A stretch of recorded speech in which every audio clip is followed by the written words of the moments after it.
네, 안녕하세요. 매일매일 운동하기를 실천하고 있는 동타왕군입니다. 오늘은 일요일 야간 퇴근하고 잠 자고 일어나서 밥 먹고 씻고 오후 3시가 넘었습니다.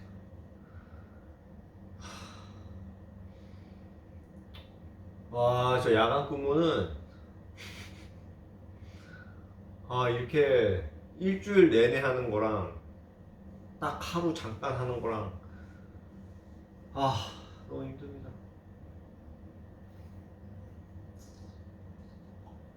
힘든 걸 떠나서 오늘 만약에 쉬는 날이면 내일 쉬는 날이면 상관이 없는데 내일 다시 또 오피스 출근을 해야 됩니다. 자, 날씨는 너무 좋고 코로나는 600명이 계속 넘고 있고요. 저는 운동을 하겠습니다. 역시 운동할 땐 쉬어야죠. in order to build up that trust and confidence to come back to live events. So we want to make sure that we create the safest possible environment for them. AEG owns Staples Center, and on Thursday they are going to welcome fans back into the stands. They will be here for a Laker game. It will be the first time that Lakers fans have seen their team in person since the Lakers won the World's Championship. Reporting from Los Angeles, I'm Paul Verkaman. Now back to you. Thanks, Paul. So Japanese doctors say they have successfully performed the first ever lung transplant to a COVID patient from a living donor. Will Ripley explains why this is totally a game changer. For patients with severe cases of COVID-19, the simple act of breathing is a battle, a losing battle for a Kyoto University hospital patient identified only as a woman from Kansai in western Japan. COVID-19 destroyed her lungs, leaving her trapped on life support long after the virus was gone. Her only hope, a lung tissue transplant. Doctors say the procedure has worked for COVID patients in the US, China, and Europe, all using donors who are brain dead. Those donors, the hospital says, are so rare in Japan, most will die waiting. Kyoto University doctors wondered, why not use living donors, a more realistic option in Japan? Until now, lung transplants from living donors were not an option. They did not have to look far. The woman's husband donated part of his left lung, her son, part of his right lung. A team of 30 took nearly 11 hours, successfully completing what doctors call the world's first transplant of lung tissue from living donors to a COVID-19 patient, giving hope for others with severe lung damage, doctors say. We think it is a hopeful treatment method for patients in the sense that they now have this new option. In about 2 months, doctors expect their patient to be able to leave the hospital. Soon after that, back to normal life, husband and son by her side. Each breath almost stolen by COVID-19, a second chance at life. Will Ripley, CNN, Hong Kong. Next on CNN, the hellish smell of sulfur and heavy ash are spreading throughout the island of St. Vincent, all from that erupting volcano. We'll bring you the latest later on in the show. Plus, President Biden has a very busy week ahead, including pushing ahead with his over $2 trillion infrastructure plan. The details next.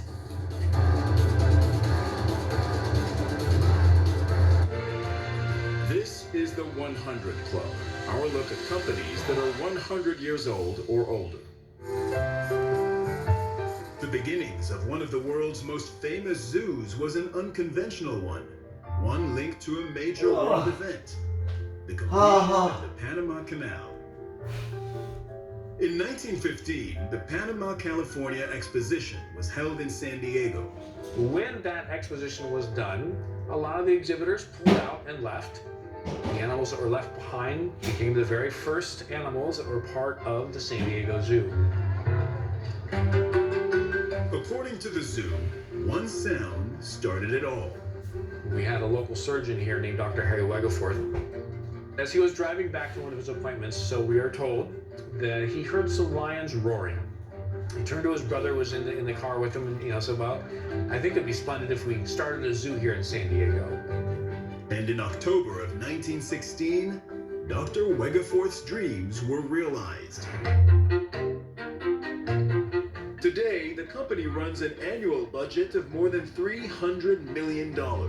We're reaching over 1 billion people a year in 150 countries with our broadcast material. We have to be connecting our audience to our commitment to protect wildlife around the globe. And for us, that is going to be critical.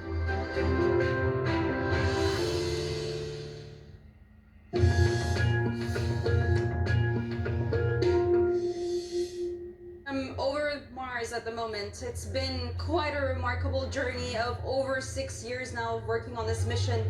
A series of challenges. I think the most nerve-wracking of them was the last 27 minutes that I don't ever want to redo in my life again. But we did it. We're around Mars for the very first time as the 5th nation and the very first Arab nation. We went through a lot of challenges. We went through various times where things broke when they weren't supposed to be broken. We had to fix it in time to get the spacecraft to where it needs to be today. I'm really grateful with the performance of the spacecraft. What has made this mission remarkable, Becky, is not only the 200 Emiratis that were working on this, it's the 450 people from different continents, from different backgrounds, from different beliefs. This was truly an international endeavor, and this is what science needs to be. I'm Julia Chatterley, host of CNN's First Move. I speak with newsmakers. Do you think we're still in the bull market? We need the world to keep pace with technology. Risk takers? What about the prospect of an IPO, or is it too soon? And the ultimate game changers. How do you find valuable assets to buy? The game changes constantly. Make CNN your first move. First Move with Julia Chatterley, weeknights on CNN. The US Defense Secretary is in Israel this hour. Lloyd Austin is on a tour visiting allies and is expected to meet with Israeli Prime Minister Benjamin Netanyahu and Israel's Defense Minister Benny Gantz. Well, Hadass Gold joins me now live from Jerusalem. This is an important trip. What is the message? Well, Robin, right now we're expecting any minute Defense Secretary Austin to receive a ceremonial honor guard welcome. He arrived in Israel just in the last few hours, and it's a significant visit, not only because it's the first cabinet-level visit from a Biden administration official to Israel, but also because it comes at a time of rising tensions for Israel, especially in regards to Iran. The U.S., of course, is trying to renegotiate the Iran deal that the Trump administration pulled out of. The Israelis are vehemently against returning to the 2015 deal, and actually Prime Minister Netanyahu, in a speech on Wednesday, seemed to be sending a message to the Americans on this, saying a deal with Iran that threatens us with annihilation will not obligate us. Now, U.S. officials traveling with Austin told reporters on the way to Israel that the Biden administration is committed to consult with the Israelis over Iran, that they have mutual interest with the Israelis over this. I'm sure this will be discussed a lot today in the meetings with Austin and the Israeli officials. These U.S. officials told reporters that the President Biden has been very clear: Iran will not get a nuclear weapon. We will not allow Iran's kind of bad regional behavior to go unnoticed and unchecked. Now, some of that bad regional behavior may be referring to some reported skirmishes at sea between Israel and Iran. Now, defense experts here do not think that these skirmishes are a major escalation, but it's definitely notching up the tensions just a bit. Now, the U.S. officials did address those possible skirmishes to the reporters, saying that they support Israel's right to defend itself, and frankly, they also believe in a stable and secure Middle East, which they have seen the Iranians undermining left and right. I should also note, Robin, this is a significant week for Austin to be visiting Israel, and I think it's symbolically important scheduling-wise because this is the week that Israel celebrates both Memorial Day and its Independence Day. There is no question, of course, that there is a reason why Austin is visiting Israel during this week. Yeah, and just so that our viewers know, as I know you mentioned as you started talking, that this is in Tel Aviv. This looks like the arrival perhaps of Lloyd Austin, who is receiving an honor guard there, a welcome in Israel. It's certainly an interesting time. You talk about the symbolism, but also an interesting time politically for the Prime Minister, Benjamin Netanyahu, who's in a pretty tenuous position. And as you're talking, if you can talk us through these pictures that we're seeing. So right now we are seeing this might be the arrival of the defense secretary or other officials. He will be receiving an honor guard. He will be meeting with various officials in Israel, of course, before he continues on with this trip. But you're right, this is an interesting time politically for him to be visiting because Prime Minister Netanyahu is in the middle of trying to form the next government. He just received the mandate from the president. This comes just a few weeks after an election that really gave Israelis no clear answer on which party, which person could cobble together a majority in the Israeli parliament known as the Knesset. Right now, Netanyahu is in talks with various other parties trying to cobble together this majority coalition to get to that magic 61-seat number he needs. But really, it's not clear if he will be able to get it. But even if he can't get to it within the next month or so that he has to do so, whether anybody else, any other candidate could possibly get to that majority. And of course, if nobody can get to that majority, can cobble together that coalition, then Israelis could be facing an unprecedented fifth election in just a few months. Okay, thanks so much for that. Hadas Gold there in Jerusalem, monitoring this trip by the US Defense Secretary. Thank you. US President Joe Biden is preparing to push ahead with his infrastructure plan next week after meetings with his top advisors this weekend. And there's another big topic on the agenda too, climate change. Arlette Sainz has the details on that. Arlette. President Biden spent Saturday meeting with senior members of his team here at the White House, and one of those meetings focused on climate issues. Vice President Kamala Harris was also in attendance for that meeting, and Secretary of State Tony Blinken and the Special Presidential Envoy for Climate, John Kerry, were also seen arriving here at the White House on Saturday afternoon. Now, this meeting comes as the president is preparing to host a virtual climate summit with world leaders later this month. He has invited about 40 world leaders to attend virtually this summit, including China and Russia, though the final attendee list has yet to be finalized and released. Now, on top of the president's meetings here at the White House on Saturday, his immediate focus is infrastructure as he's preparing to host a bipartisan group of lawmakers here at the White House on Monday to talk about that massive $2.25 trillion infrastructure and jobs proposal. The White House has said he will have more meetings in the coming weeks as he is starting to launch those negotiations to try to get this package passed. Arlette Sainz, CNN, the White House. Volcanic ash now stretches over the entire length of St. Vincent in the Caribbean, and the air reeks of sulfur. After the break, our Derek Van Dam will bring us the latest on the island's erupting volcano.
That the traffickers had such disruption. There was a window where their model was frustrated.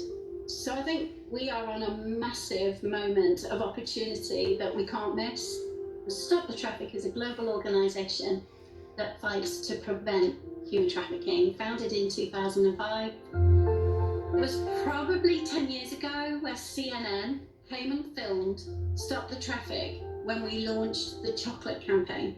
An enormous number of people were turning around going, what are you doing? You know, why are you talking about trafficking around chocolate? And at that point, people weren't connecting the supply chains of businesses with the trafficking and exploitation of young boys in West Africa. Now, there is a Modern Slavery Act that has a supply chain statement and agenda that came into being in 2015 in the UK, and businesses are leading. So Do I believe change can happen and people can rethink? Absolutely. And I don't believe yet we've seen the picture of how the trafficking networks of this world work. I think we need to be looking at the money flows, we need to be looking at the movement flows, we need to bring real changes that would disrupt the traffickers, frustrate their model, and maybe make them have to pivot again. Hey, I'm Anderson Cooper. I'm excited to let you know that my digital show Full Circle is back. You can watch every Monday, Tuesday, and Friday, 6 p.m. live, Eastern Time, or anytime on demand. And to make sure you never miss a show, you can get alerts on every episode via the CNN app. I'll see you then.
Wow, look at that.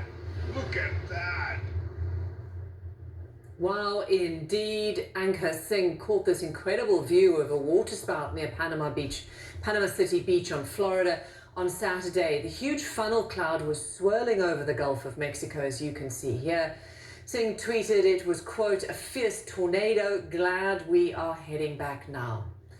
And emergency officials in St. Vincent say an extremely heavy ashfall and a stench of sulfur are now blanketing the entire 20-mile length of the island. It's coming from the La Soufriere volcano in the north all the way to the capital Kingstown in the south.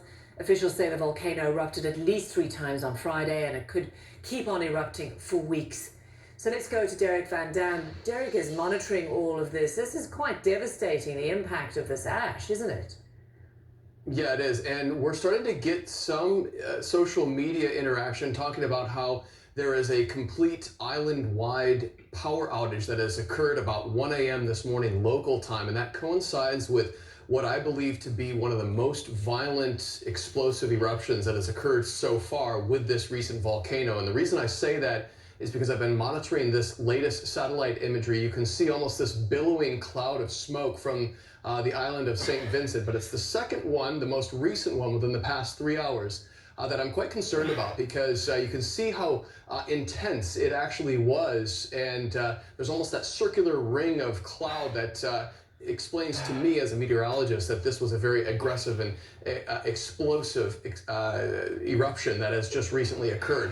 Getting some of the images from the ground, this is in Barbados. Look at how the volcanic ash has turned the day sky into a night sky. That is how impactful this volcanic ash can be on surrounding islands and locations. The satellite imagery coming from this area is just incredible. Look at that brownish kind of smoky haze that drifted to the east covering Barbados. That is why we're seeing that day turned into night across this particular island. You can see the volcanic hazard map. Anywhere you see that shading of red and orange, these are the locations that have been evacuated properly from the island of St. Vincent. There are over 76 shelters with 2,000 plus people that are taking advantage of that. This ashfall is going to continue as long as these explosive volcanic eruptions occur. And it has been so explosive that there's been reports of volcanic lightning. This is a phenomenon that's unique to particularly explosive volcanoes. You got a lot of charged ash particles that interact with each other. They discharge electricity, creating lightning within that ash column, and it creates quite a sight, a very ominous sight, certainly for anyone on the ground within that area. Wow, what an amazing story that we're covering here on CNN. Back to you. Yeah, it certainly is. We need to keep an eye on that. Keep us posted. Derek Van Dam there. Thank you. So that wraps this hour of CNN Newsroom. I'm Ron Kerner. Another hour of CNN is next with my colleague, Paula Newton.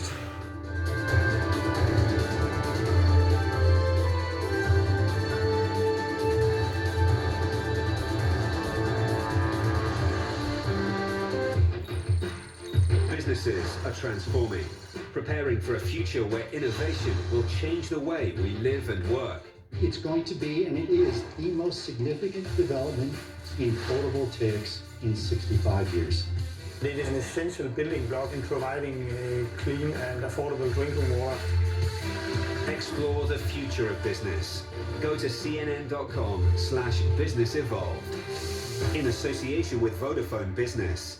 When news happens anywhere in the world, CNN is there. We've all been detained by the Russian authorities. No other journalists have been allowed into Myanmar since this coup happened. It's easy to spot ambulances like this one racing all over the city, going on call after call. It's been 10 years of unimaginable horrors. Do you know who these children are? Have you seen them before? They need urgent support, urgent help. We will tell the world your story. Tonight, the Iran nuclear deal. Former President Trump walked away in 2018. Will talks now underway in Vienna create President Biden's path back in? Is that even a good idea? Fareed Zakaria, GPS. Tonight.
Travel the world.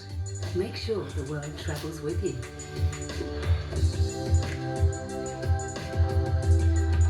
Check in, log on, and get connected with all of the latest developments at your fingertips. CNN Partner Hotels. Connected to your world.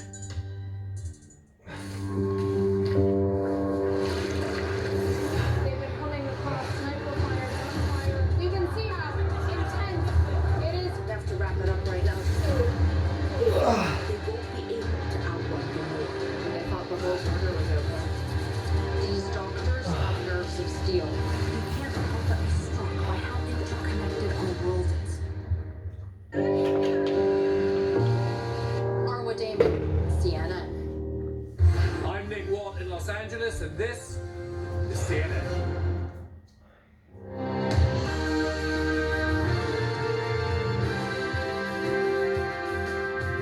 Hello and welcome to our viewers here in the United States and all around the world. I'm Paula Newton. Ahead on CNN Newsroom, record-breaking vaccinations administered right across the United States, but there's troubling proof that even as shots go in arms, we're not in the clear yet. Plus, in Canada, the third wave of COVID could be the country's worst yet as hospitalizations continue to spike and...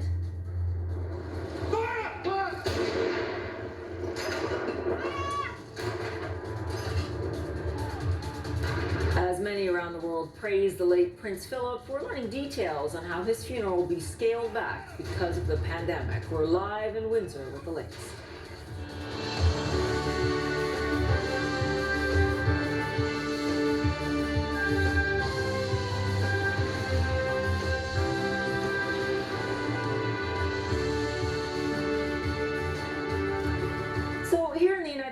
More signs of hope in the battle against COVID-19. On Saturday, the Centers of Disease Control and Prevention reported a new record, about 4.6 million vaccine doses administered in one day alone across the United States. And a CNN analysis shows the nation's vaccination pace is now nearly 5 times faster than the global average, with more than 1 in 4 American adults now fully inoculated.